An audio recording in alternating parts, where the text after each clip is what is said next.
course, I grew up in the Ville neighborhood, just a couple of blocks from Homer G. Phillips Hospital and Sumner High School. Mm-hmm. Our activities were going to Tandy, Mm-hmm. going to Tandy, playing in the neighborhood, playing at St. Matthews, playing basketball. And I adopted to sports early. Mm-hmm. You know, life was not just peaches and cream, but most of the people had some type of philosophy as to what they wanted to do in life. Mm-hmm.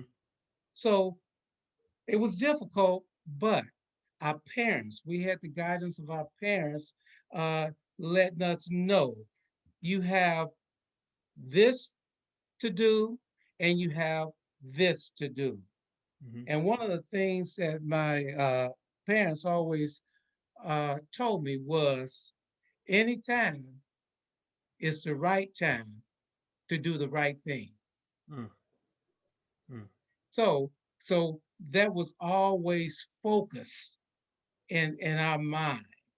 Mm-hmm. And as today, I say that and think about those values that our parents told us. Always say these two words. Never let them forget to come from your lips, as my mother used to say. Those two words were thank you. Mm. Yeah. So, and that's the way that was to our teachers. Of course, I went to Sumner High School Mm-hmm. and had an opportunity to play on the basketball team at Sumner. I looked up to various people at Sumner High School. And as I mentioned before, standing on shoulders, Mr. John Algie, Mr. John Smith. John Algie was the varsity basketball coach. John Smith was the B team coach. And I admired those individuals. Mm-hmm. I wanted to be like them, and I wanted to have the same characteristics that they showed in developing individuals. Mm-hmm. And some other teachers I had. And I said, man, if you really look at it, you want to be like your coaches and be like some of your favorite teachers. It just so happened that my favorite teachers were my coaches. Right. Yeah.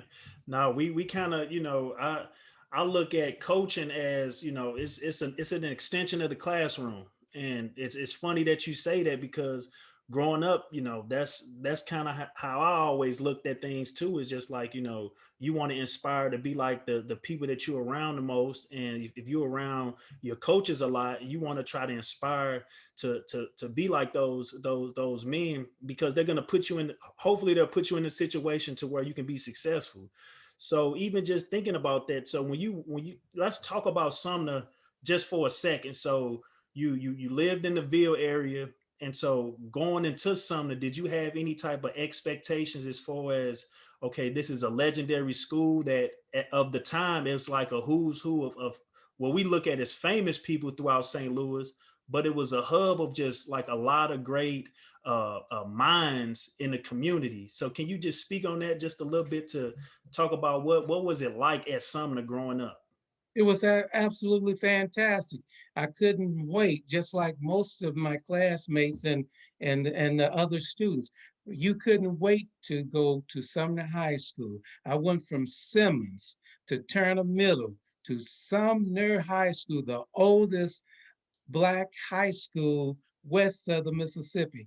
And I remember some of the first days just walking through the halls of Sumner High School. So you couldn't help but be thrilled and just humbled. And we had some of the greatest teachers at Sumner High School. And when we went to Sumner at that particular time, you couldn't wear blue jeans. Mm-hmm. So that in itself put some pride in you because you wanted to be just a dapper dresser. Mm-hmm. Not only you wanted to be a great student, but you had pride in yourself. You wanted to walk the part of being at Sumner. You wanted to look the part of being at Sumner. And I guess what I'm saying in a nutshell, it was the respect factor Mm-hmm. that you had for the institution, for the school, Mm. for the history of the school, Right. and being a part of Sumner High School. Hmm. So now that's great. That's great to hear because not only that, let's kind of transition and just talk about like your basketball playing career. I had a conversation with my dad a couple days ago, and I told him that I was going to get you on the phone, and he said, "Well, one thing I know about Travis Brown is that every time I went in Tandy, no matter what time of the day it was, he was in there working on his game and shooting around, and it just it kind of talk about just that spark and that hunger that made you such a great player at Sumner, which I think you guys just celebrated your anniversary of what most people would consider one of the greatest high school teams of all time. So can you speak on that and what gave you that drive to be real competitive? Well, the drive that gave me that that competitiveness and the never give up, as I always used to say to my players, that never give up attitude is just that drive, that inspirations to be a part. We had so many great players at Sumner High School, and I feel I was lucky to be on the team Mm, because we had so many great players. And I used to go to Tandy every day. Tandy and St. Matthews. St. Matthews was outside, and Tandy was inside. But I remember they were working on Tandy's in the gym on the gymnasium floor at one time. I took a shovel down to St. Matthew's schoolyard and shoveled the snow and to work on my jump shot. mm, So I mean, it was just the pride of being at Sumner and the never give up attitude. And I always say Sumner High School was my foundation for mm, life. The mm, coaches were there inspiring me, the teachers were there uh, instructing us, and the drive that I had, I wanted to get a scholarship because I didn't know if my parents, we had 10 children.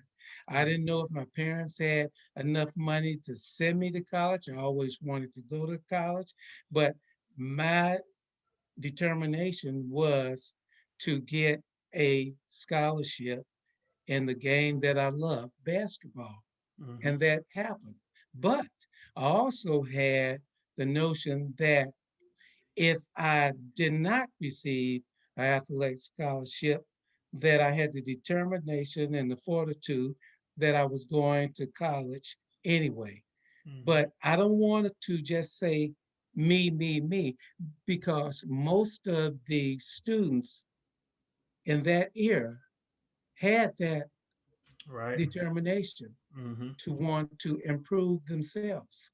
Right. No, because I always ask kids, like, if you're gonna play basketball, any sport, like, what are you doing it for? It has to be some type of purpose. And once you start uncovering that purpose of why they're doing it, now you can kind of motivate them to use that as like a caveat to try to get on to that next, that next level or that next destination. Because ultimately, when we say coach is really meant to take you from one aspect or one place to the next. And so that's something that I always ask my players, like, what are you doing this for? What are you doing it just to, just to be on the team? Or you doing it for the, like, you should have some type of drive. So mainly everybody that was part of your team from the 1968 and 1969 team, you can see that was a characteristic in pretty much all of the guys that were your teammates. Absolutely. I mean, we had some to go pro. Harry Rogers went pro. Mm-hmm. David Brent went pro. Marshall Rogers went pro. But we had others that went pro in other areas. And some are accountants. I'm an educator. Mm-hmm. We have one person who's the president of the NAACP in New York, Mm-hmm. who, so I mean, so I consider that they are going pro. Some of the cheerleaders we had, even they went on and expired and did well, Mhm. accountants and things of that nature. Right. So by having so much success in high school, one thing that we always, I try to tell my players is, at some point you're going to have some type of adversity. At what point throughout high school, or even making the transition from high school to college, or even at any point, did you ever stumble up on any type of adversity? And can you kind of speak on that? Well, exactly. And that was a real good question. And I remember when I was coming up, and this is a adversity part of it. I used to hear Vince Lombardi say, winning is everything. It's not only everything, winning is the only thing. And then as I start to grow, I really analyzed what he was saying. Mhm. And now, hear me out when I'm saying this. Winning may not be the only thing. And I found out that winning is not so much everything, because in a loss, you could build self esteem. In a loss, you could build confidence. In a loss, you can develop critical thinking. So I start analyzing that. Yes, we want to win. Everybody want to win, but I don't know a team that has won everything without diversity. And in life, you don't win all the times. You have some setbacks. So you lose sometime, but you can gain that self-esteem, that confidence, that strategic thinking, that never give up attitude. And you can say, I'm proud as to what I accomplished. Even though I didn't win that state championship, even though I didn't make that last bucket, even though I didn't get that touchdown, but I gave my best in what I was doing. And that's all that you could ask anyone to do. Mhm. Give your best. Right. No, that's perfect, and that makes a lot of sense because it's so much that you can kind of reevaluate yourself in those losses and kind of see what you need to go back to the drawing board to try to work on or try to get Exactly. better at. And if you always have this I guess this false sense of I'm always accomplishing something. Again, the moment may come where you've been so used to winning your whole maybe high school career or even college career. In the moment some type of adversity hit, you might not be able to handle that because you've been Exactly. so used to winning all this whole time. You know. And that's exactly what I'm saying. Because even in a game loss, you have to be gracious, Hmm. even in a loss, even in a loss in life that you think, man, I should have accomplished this. But you have to be able, as we said, to go back, Hmm. strategic thinking, reevaluate what I'm going to do next time to achieve this pinnacle goal. Hmm. Yeah. I may never achieve the pinnacle goal, but if I give my best, Hmm. that's all I could do, and I'm proud of that. Right. And I can compare that even to like life right now in December of 2020. We've been so used to doing so many things that sometimes it may be viewed as right now as a loss when you have to, let's say, stay in the house or wear a Right. mask or something like that. But hopefully in this loss, that we may think of as a loss, we have to find out, okay, how do we reevaluate what's going on? Because if things are going to open back up, but how did you pivot your life, or how did you pivot on to the next stage of doing something else, or even to see if you had a next step or a next plan, you know? Exactly. And that's one thing that I've learned even in this situation right now with me, reaching back and interviewing a lot of my mentors, is that what is viewed as a loss for me, not being able to play basketball games or not being able to have my kids in the gym, I can't just sit around and not do anything. I have to Exactly. again pivot, because here I am, an educator, and I thrive on trying to educate the next generation on not just basketball, but of life. So now let's touch in or tap into some of the greats and some of the legends and hear their voices on what got them to that point. Because not only did, if you would have stopped playing basketball in high school, Mr. Brown, like you would have rolled out on your horse as a legend, but you transitioned that to a Hall of Fame career at Missouri Baptist. So can you Yes. talk about the I guess the transition from high school to going into Missouri Baptist, and then your mind approach as opposed to what's going on in college versus high school?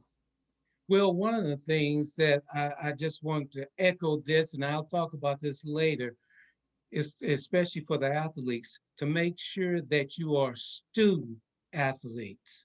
Mm-hmm. Not only can you dunk the ball, but you could congregate a verb. So, and that's what that I've been doing when I've been in position as an educator. Even my teams that I had at Sumner, we were up and down. And but I always wanted to teach the game of life Mm-hmm. to the players. I always wanted the students to have a game of life, even if they were not on the athletic team. So my position was put the students who are not athletes in a position where they can succeed uh, with the with the scholar athlete program that I had when I became the athletic director over the district. And at Beaumont, as a principal, I was in the position to say, all right, if you're on the honor roll, I'll take you and your parents to lunch in a limousine. Right. Mm-hmm. And I wanted that to just permeate throughout the building and to say, listen, this is what I can do. This is what I can be. I could ride in that limousine, have a free meal, and I equate that in an athletic way that that's a win-win situation because I'm doing what I need to do in the classroom and I'm doing what I need to do on the court, the basketball court, the tennis court, the baseball diamond, the football field. Mm-hmm. So I had that in my mind. Now going back to your first question, what I my goal when I went to Missouri Baptist was to do that, do my best on the court and do my best in the classroom and to graduate from college in 4 years. Mm-hmm. And so I stuck with that uh, no matter what. And being a good citizen, meaning being a good student, being a respectful person, and being able to help people when I could. Mm-hmm. No, that's, I mean, that's you. I'm like I said, I'm blessed to kind of, have you as a mentor to even reach out and talk to you, and even just at a young age, just paying attention to these type of things that you were all. I mean, nothing has changed about you. It's just it takes certain people to just gravitate to that and just say, you know what, man, it may hit me while I'm in high school, but it also may hit me when I get out and I'm working that job that, hey, Mr. Brown was talking that real talk, man. I should have paid attention a little bit more. I should have, did this, that, and the third, because I mean it makes so much sense when we get of age, and let's say we're having our own families, or we get back to coaching, or we back into education or giving back, we start to sound just like you, repeating some of the things that we know was like the right things to say. And I mean that makes so much sense now. And so can you talk about the transition from college into in the education world? Because like I said, you have so many juggling acts of moving from one ram to the next and not letting one thing define you. but in a way, it all comes back together as far as being an educator, being a coach, being a man that someone should look up to. So can you talk about making that transition from Yeah. college to the real Mhm. world? Now teaching is coaching. Mm-hmm. It's the same thing. Teaching is coaching because you're working with young individuals, and you have to know your game to teach the game. Uh, when I got it over to Beaumont as the assistant principal and principal, as you know, one of the things that the students used to say, "Here come Mr. Brown in his tennis shoes." Our slogan was not at Beaumont. Mm-hmm. Here come Mr. Brown in his tennis shoes. So I'm going from one floor to the next floor and talking to students uh, as a principal, but talking to students as a human being, talking to the student as someone who care about their future. And that's what you're trying to do, develop the students for their future. And I used to say in staff meetings, okay, we're going to have to put on a full court press, Mm-hmm. meaning we're going to have to change some things. We're going to have to garner those students. Okay, we're going to have to do one-on-one.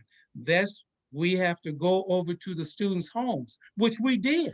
Right. We went over to the homes of the students. We met the parents. That was one-on-one. Okay, we'll have to do a zone now. That means we're going to garner these students because, yes, there were gangs and gang members at Beaumont, but we garner those. We put on the zone so we could captivate all of them Mm-hmm. and let them know, use your leadership skills, Right. not in a negative way, Mm. but in a positive way. Right. Yeah. Because I tell people a lot of times when I tell people I went to Beaumont, it's automatically a stigma of just a city school. But I always tell them not once in my 4 years at Beaumont did I not feel not safe. Like I always felt safe going there. I knew that, I can relate to the teachers. I can relate to, the administration because they wanted the best for all of the students. Now, Right, life happens and, certain folks have certain circumstances, but at the same time, it wasn't from, from top down and from the leadership standpoint, so, and also, can you kind of speak to that? So even with coaching and hopefully like, some coaches will hear this. And I tell people a lot of times, and you kind of hit on it a little bit, a lot of times coaching is not just with the X's and O's. It may be a lot about managing, managing the game, managing the situation, even managing your team to make sure that you have everybody out there when the time is right. So can you kind of talk to that as far as from the educational standpoint of managing a group of, adults and even just managing a school, and how did you look into going into taking over a school building and have to manage these key components like a CEO? well, and you have to do that. You have to analyze. You have to be a critical thinker. Mm, You have to be what I used to call a vision caster, meaning you have to cast your vision to the players. So I had to cast my vision to the students. I had to cast my vision to the teachers. Now, my vision was a collaboration mm, of students' input and teacher input. mhm, So we had to band together so the product could be what we wanted it to be. mhm, And some of the things that I mentioned, for example, I wanted the basketball team to venture out. I I could remember, and I think you were a part of that team that you went to Kansas City mhm. at Yeah. one point. And Gates barbecue was famous. Mhm, So you went to Gates and Coach said, Mr. Brown, Coach Hamilton, which is a very, very great individual. And yeah. I admired him.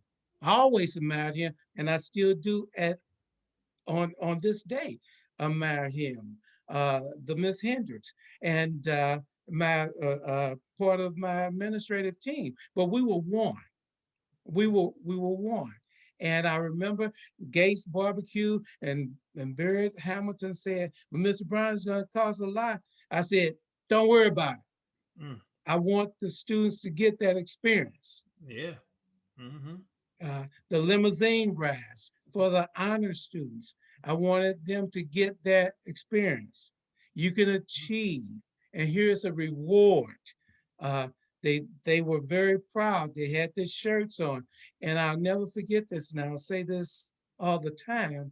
One of the honor roll students rode in the limousine. She had a good dinner, and when she came back, she thanked me and she said, "Mr. Brown, I've never been in a limousine other than the funeral, Mm-hmm. but I accomplished this." And she said, "Thank you." See, those type of things you never forget. Mm-hmm. They're No. always permeating your mind. No, and you're absolutely right. Because I mean, I could just remember back to, that right there is one of the fondest memories I have, even in high school. Just, my senior year, being able to travel, being able to play on a big stage, being able to even just see something like that, and it always stick with me. And young folk really don't understand, and we try our best as coaches to just have them understand, like, in high school, these are some of your best times. You're going to come across folks that I guarantee you're going to remember some of the stuff that they're saying once you leave and once you're in the real world. And hopefully they left a lasting impression on you.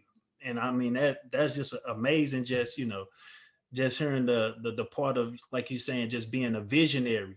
Because, when we get older, we're able to see and know what it's like to be, 15, 16, and 17. They don't have that, they're not at a point where they can know what it's like to be old or older, Right. to see what it's like when 10 years out of high school, or 5 years down the line. So it needs to be adults giving them some type of vision and say, look, it's bigger than this. Branch out, see what it's like in another city, in another state, you That's know. right. So no, that makes so much sense. So no, so that's great. And so I mean, you're talking about Beaumont, but can you talk about just the times also of the time that you spent coaching at Sumner, and what was it like to go back to your alma mater? Because I mean, I was blessed to take over for my high school coach in Mr. Hamilton, and you Mhm. did the same. So can you talk about that transition, or talk about you coming in as a coach, taking over a legacy of your alma mater, and then speak on what were you trying to do, building up a program from what you saw when you were in high school? It was just a blessing for me to come in and play for the great Mr. Algie and then replacing the great Mr. Algie. So it was just a blessing for me to be there. And of course, it was an absolute thrill. And again, um, I won my fair share of games, but I lost a fair share of games. But I look at that again as a win-win situation because those games we won, I told them to rejoice and to analyze, to review. You have the confidence. Those games that we lost, guess what? I told them the same thing. Keep that confidence up. We'll do better. We will still evaluate, but this is a part of life, and have the never give up attitude. So you are a winner. You are a winner. Mm-hmm. And so that was my philosophy. And I'll go back to what Willie Stargell said, that great Hall of Fame baseball player. He said, life is all about helping people. Mm-hmm. And you cling to those things. Mm-hmm. Ah, ah.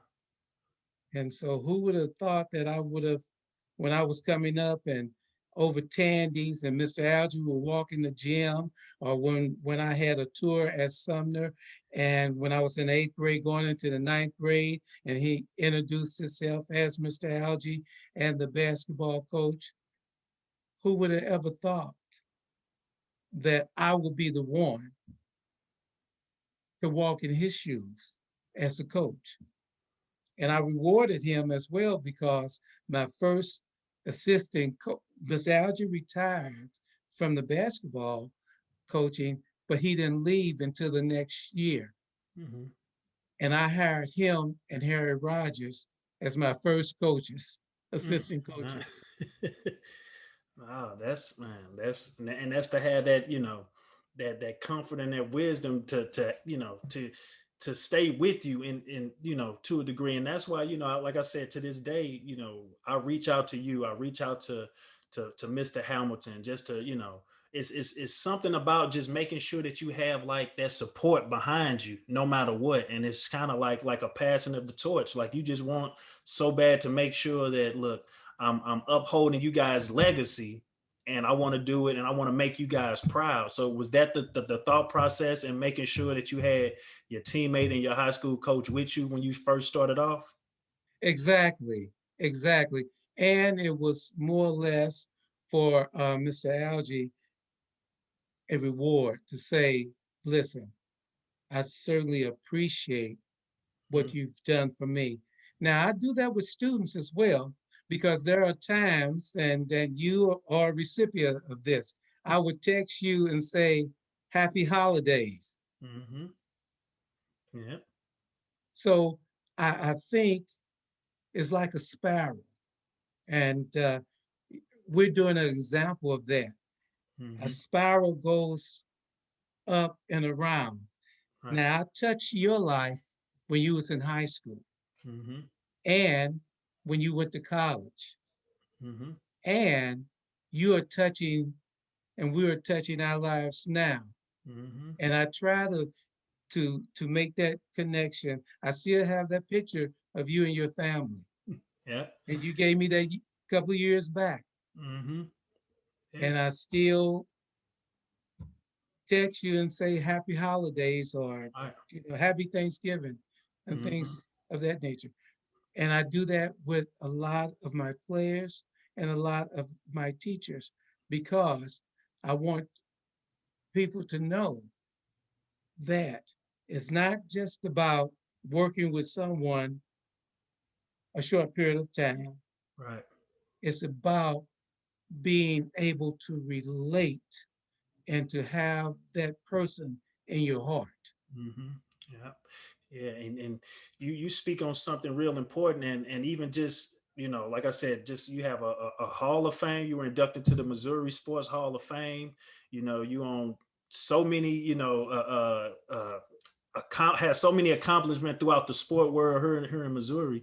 But then you made the transition again, giving back to putting on a luncheon every year for the St. Louis Public Schools, and that right there is I feel like is one of the pinnacles that I feel like you've reached, and it's kind of like what you talked about, giving back and having relationships, because not only that, you're able to put on a great luncheon every year and then have all the honor roll students come back, but then for us to congregate and meet and not only just celebrate the students, but also you know build relationships that again that can last Right. 10 years down the line, 15 years down the line, because of something that you did. So can you speak on that also?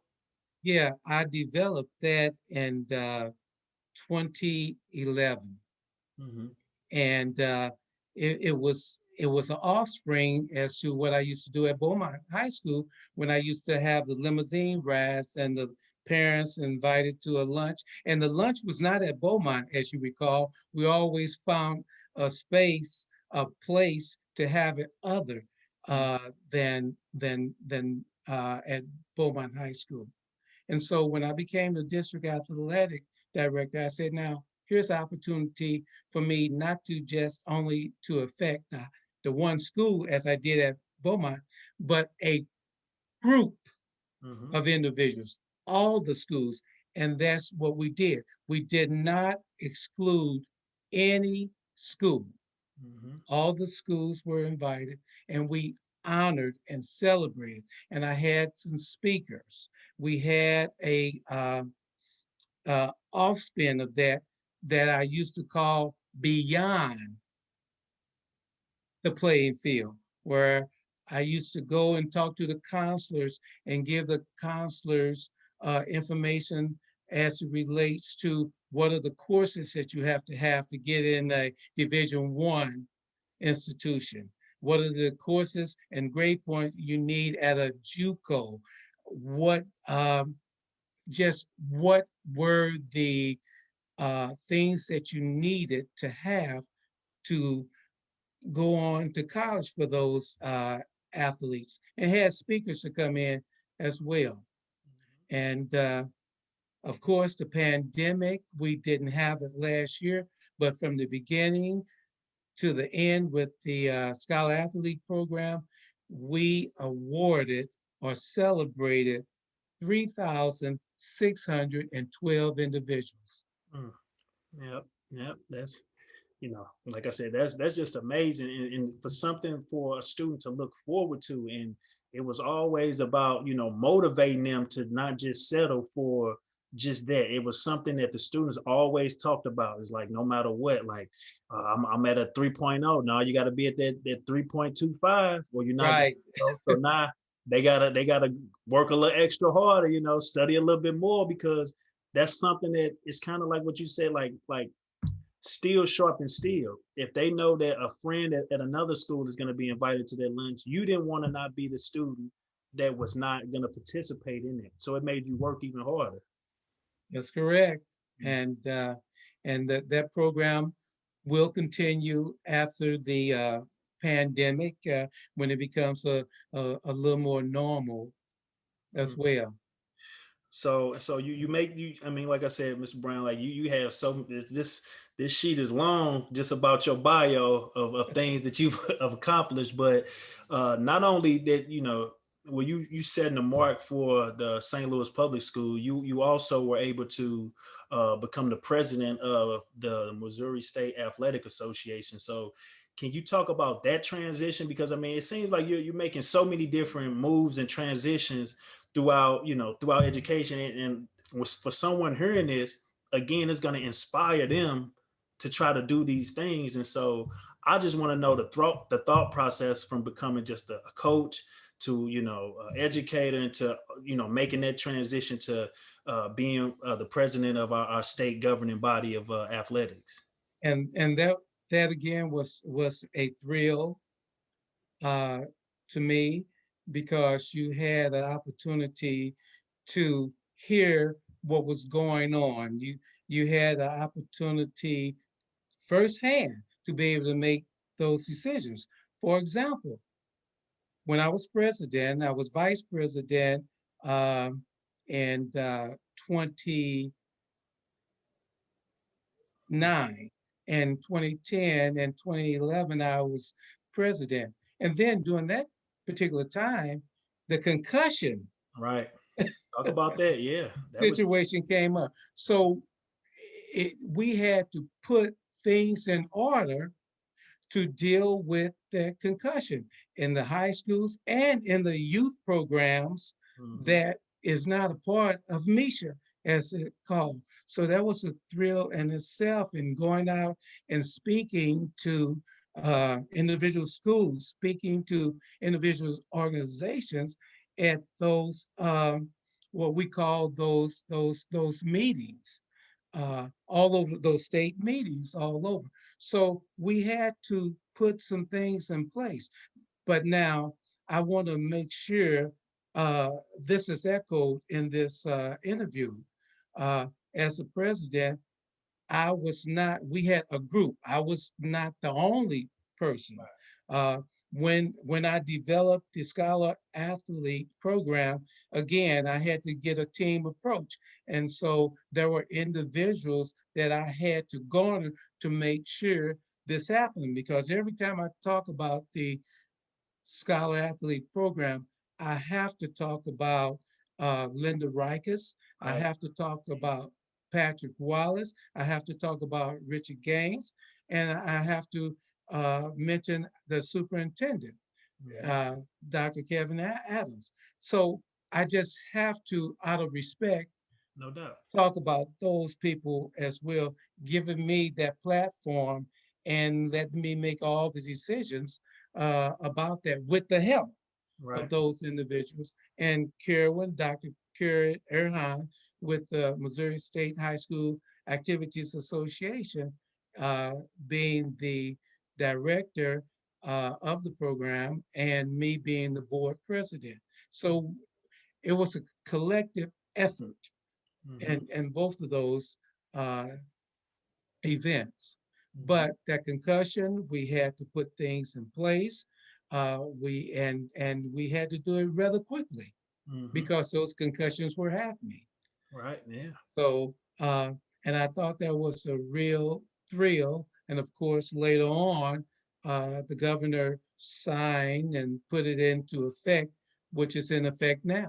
Right. And again, you had to be a trailblazer and getting out in front of it early and just kind of making sure that, look, this is what's going on. We have to get in front of this, because not only that, then you start to see every state making sure that they have something that is similar to that, based on what was going on in our youth sports and then in our high school sports. Absolutely. Hmm. And for the St. Louis Public Schools in particular, I used to have a before the season meeting, and that we talked about concussion. I, from being involved in concussion, I was appointed to the Missouri Brain Injury Association, Mm. and I was a board member for that. And currently, I'm the treasurer for the Missouri uh, Brain Injury Association. So we worked hand in hand with Maureen Cunningham. Uh, and it's a continuous process. Right. So even talking about that, because like I said, you sat at the, at the forefront of a lot of the groundbreaking, and being a trailblazer to a lot of things. Have you ever experienced anything like the COVID pandemic? Because I had Coach Niels on, and we kind of touched on just a little bit. 1973, it was a teacher strike that shortened the season. Right. I think you might have you were a coach at Sumner during the time, but it put a halt to people either scheduling games or having coaches have to make a decision on, are we going to do something out of the ordinary in playing games while the teachers are on strike. And I'm kind of in the same boat right now with the whole COVID situation, where I elected not to play uh, certain teams, just based on, we have a protocol in place with the city, and Mm-hmm.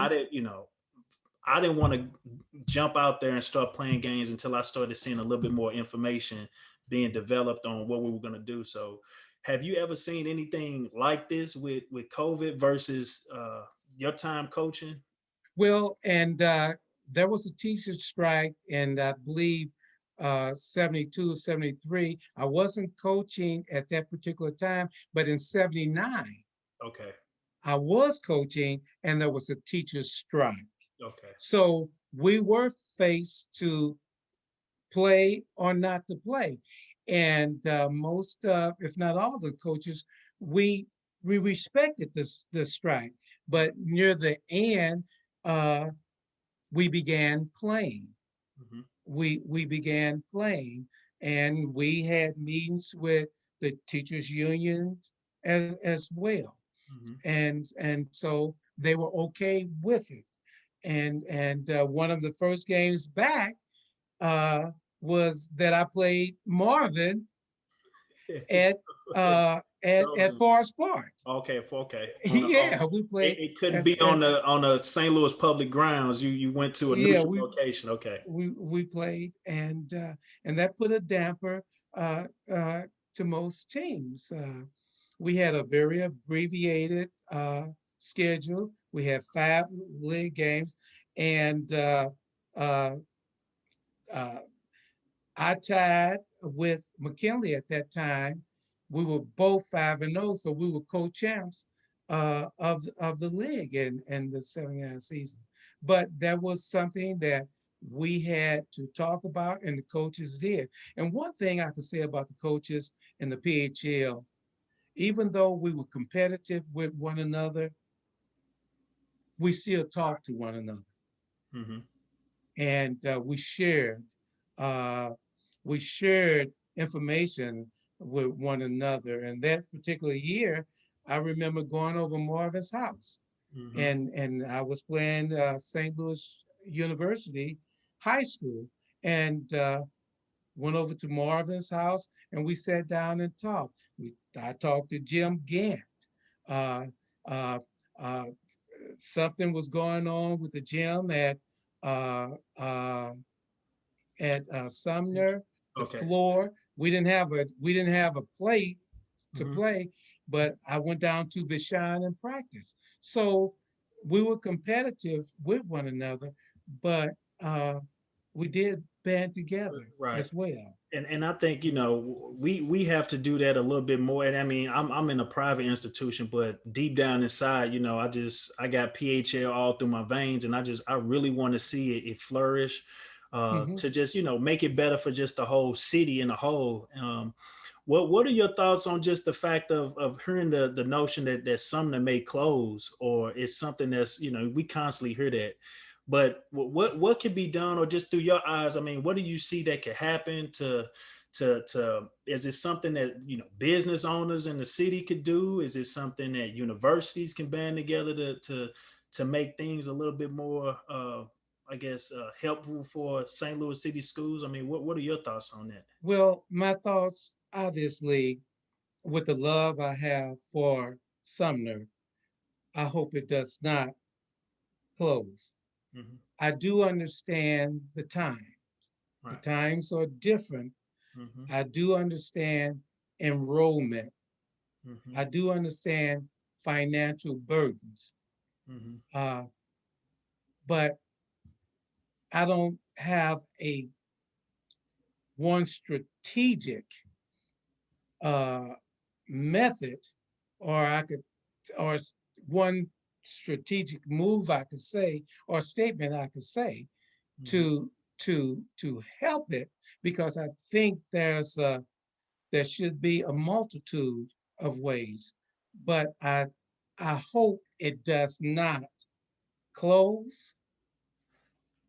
I just hope it does not close. Right. Uh, Yeah. uh, it's a historical site, Hmm. and I wish it would flourish. Right. Yeah. No, because Now, I don't know if that answered your no. question. Yeah, no, no, no, Uh, no. Because I just, the main thing is just, the impact of our neighborhood schools, as far as trying to just make sure that our schools are like, is we have. If you ask somebody from St. Louis, no matter if you come in contact with them, the first thing you ask them is, what high school did you go to? exactly. And so that's one thing that is. I'm just trying to,